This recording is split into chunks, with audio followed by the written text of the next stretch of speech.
Assalamu alaikum. Elhamdülillah Rabbil alemin. Vessalatu vesselamu Resulillah. Bugün bu yaş törünüsünden, Karaçay atlanısından bir kese gaytırı hazırlayanmadı.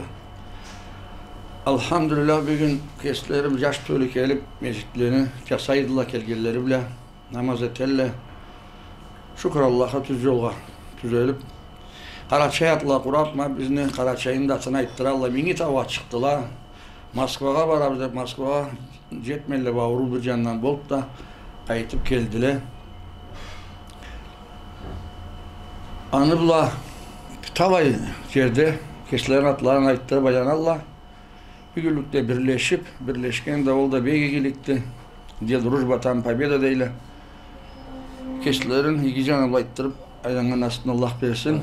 Bir günlükte talayı Kral Cumhur'da işleyle biz ne kaydan kesleri çahar adamız galas kimi dinde işleyt, kimi din kullukta, başta tutkan işlerinden de Allah bir çağrıklı etsin.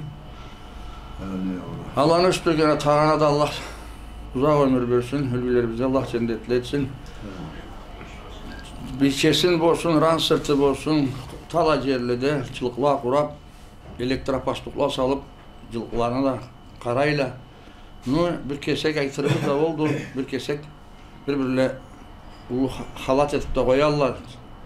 Atlar küzlükке de kirip getir, başkaga da kirip ketkenli de var. Allah'a da gideceğler sedep tileyimiz.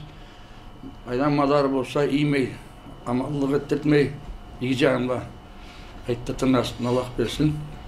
Kamanda gideceğim var ayttat Allah. Bundan arada iyilikine, aşklıkına ayttatıp yaşanın aslında Allah versin. Allah muratlarını versin. Allah'a olsun mahtam.